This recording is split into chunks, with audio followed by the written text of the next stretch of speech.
ঢাকার প্রাণকেন্দ্রে বুড়িগঙ্গা নদীর তীরে দাঁড়িয়ে আছে এক ঐতিহাসিক গৌরব, আহসান মঞ্জিল। এটি শুধু একটি প্রাসাদ নয়, এটি একটি সময়, একটি ইতিহাস, একটি রাজকীয় উত্তরাধিকার। আজ আমরা জানব কিভাবে এই গোলাপি প্রাসাদ হয়ে উঠল ঢাকার ইতিহাসের নায়ক।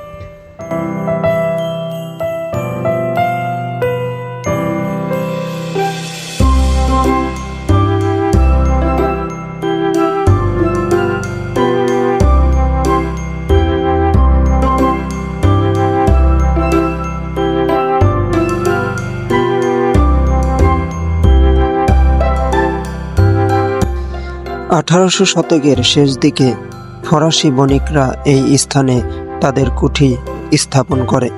পরে নবাব খাজা আব্দুল গনি 1859 সালে এখানে একটি প্রাসাদ নির্মাণ করেন। তার পুত্র খাজা আহসানুল্লাহর নামেই প্রাসাদের নামকরণ আহসান মঞ্জিল। এই প্রাসাদে অনুষ্ঠিত হয়েছে নবাবদের রাজকীয় সভা, বিয়ের অনুষ্ঠান, সমাজ সংস্কার আন্দোলন এবং ব্রিটিশদের সঙ্গে বৈঠক।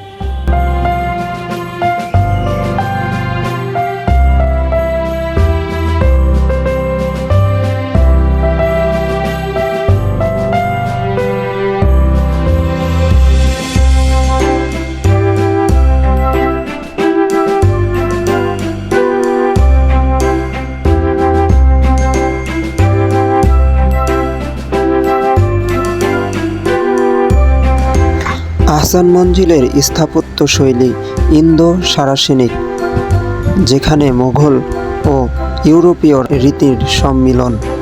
দোতলা এই ভবনে রয়েছে 23টি ঘর, বিশাল গম্বুজ, মার্বেল মেঝে, উঁচু ছাদ আর কাঠের দরজাগুলো আপনাকে ফিরিয়ে নিয়ে যাবে সেই রাজকীয় যুগে।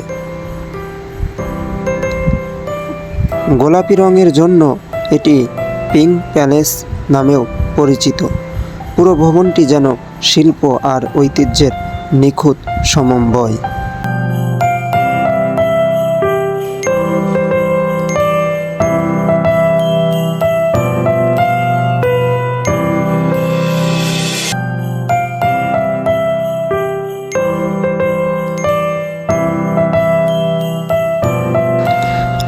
নবাব খাজা সলিমুল্লাহ এখান থেকেই মুসলিম লীগের গোড়াপত্তন করেন 1906 সালে। এই প্রাসাদে বসেই নেওয়া হয় বহু রাজনৈতিক সিদ্ধান্ত, যেগুলো বাংলাদেশের ভবিষ্যৎ নির্ধারণ করেছে। তৎকালীন সমাজে নবাব পরিবার দরিদ্র মুসলিমদের জন্য স্কুল ও হাসপাতাল স্থাপন করে, যা ছিল এক বিরাট দৃষ্টান্ত।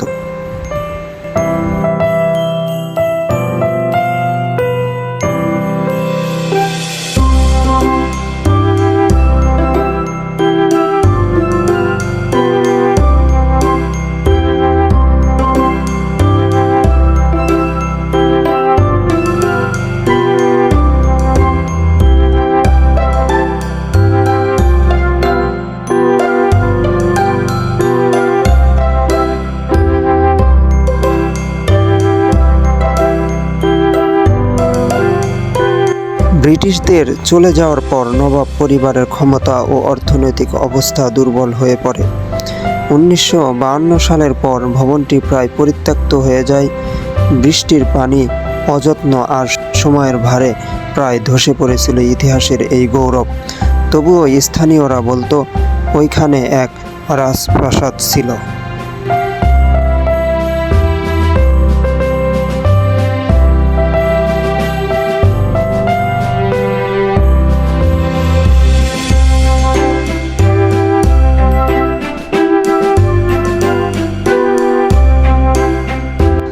1985 সালে বাংলাদেশের সরকার আহসান মঞ্জিল অধিগ্রহণ করেন এবং বাংলাদেশ জাতীয় জাদুঘর কর্তৃপক্ষের অধীনে এটি সংরক্ষণের কাজ শুরু হয়।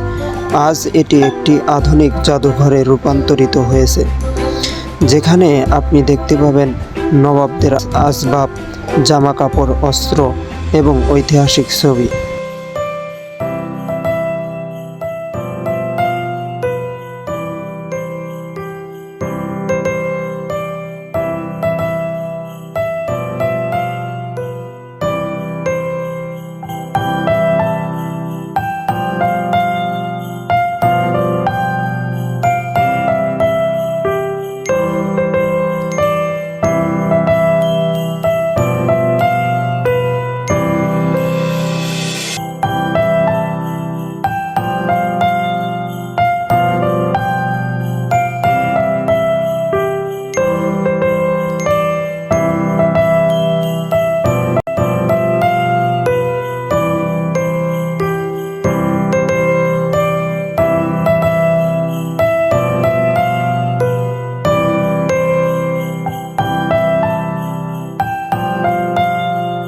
বর্তমানে প্রতিদিন হাজারো দর্শনার্থী আহসান মঞ্জিল দেখতে আসে।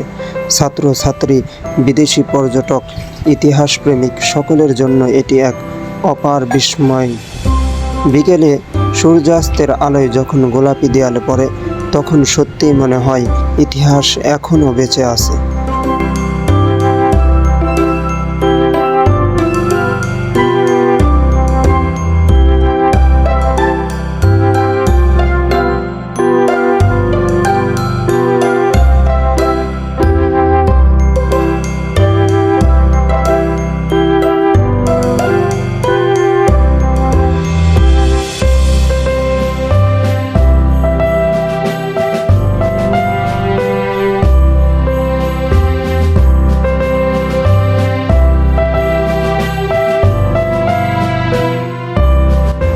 একটা শহরের সৌন্দর্য শুধু উঁচু বিল্ডিং আর রোডের মাঝে নয়, বরং ইতিহাসের গন্ধ থাকা ভবনের মধ্যেও সেই শহরের আস্থা থাকে।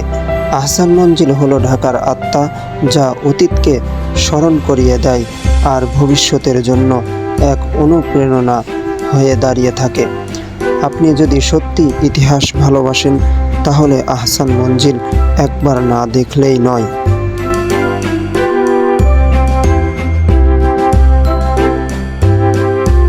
অষ্টাদশ শতাব্দীর মাঝামাঝি সময়ে জামালপুর পরগনার জমিদার শেখ এনায়েতুল্লাহ আহসান মঞ্জিলের বর্তমান স্থানে রংমহল নামে একটি প্রমোদ ভবন তৈরি করেন।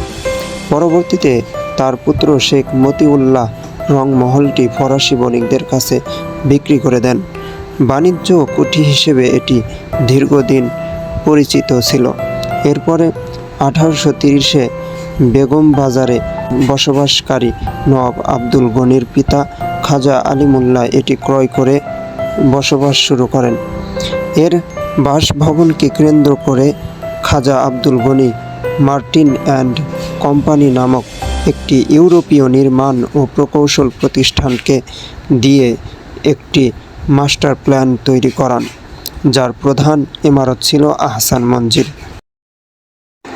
1859 সালে নবাব আব্দুল গনি প্রাসাদটি নির্মাণ শুরু করেন, যা 1872 সালে সমাপ্ত হয়।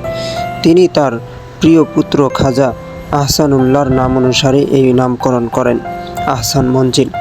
ওই যুগে নবনির্মিত প্রাসাদ ভবনটি রংমহল ও পুরাতন ভবনটি অন্দরমহল নামে পরিচিত ছিল।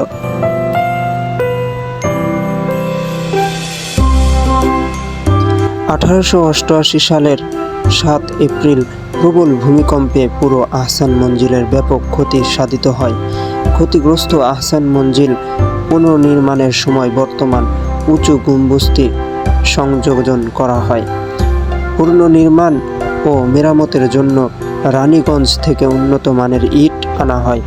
মেরামত কর্ম পরিচালনা করেন প্রকৌশলী গোবিন্দচন্দ্র রায়। সে আমলে ঢাকা শহরে আহসান মঞ্জিলের মতো এত ঝাঁকালো ভবন আর ছিল না। এর প্রাসাদোপরি গম্বুজটি শহরের অন্যতম উঁচু চূড়া হওয়ায় তা বহুদূর থেকেই সবার দৃষ্টি আকর্ষণ করত।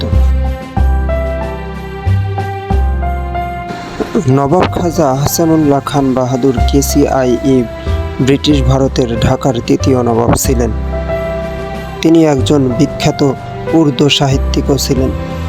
1871 সালে খান বাহাদুর, 1875 সালে নওয়াব, 1891 সালে সিআইই, 1892 সালে নওয়াব বাহাদুর ও 1897 খ্রিস্টাব্দে কেসিআই উপাধি লাভ করেন।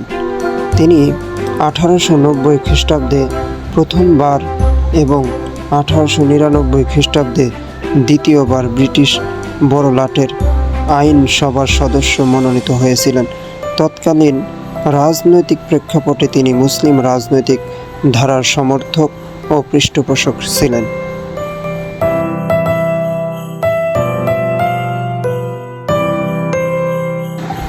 নবাব খাজা আহসানুল্লাহ খান বাহাদুর তিনি 1901 খ্রিস্টাব্দের 16 ডিসেম্বর মৃত্যুবরণ করেন। বেগম বাজারে পারিবারিক গোরস্থানে তাকে দাফন করা হয়। তার নামে পুরান ঢাকার একটি রাস্তা বিখ্যাত আহসান মঞ্জিল এবং বুয়েটে একটি ছাত্রাবাস রয়েছে।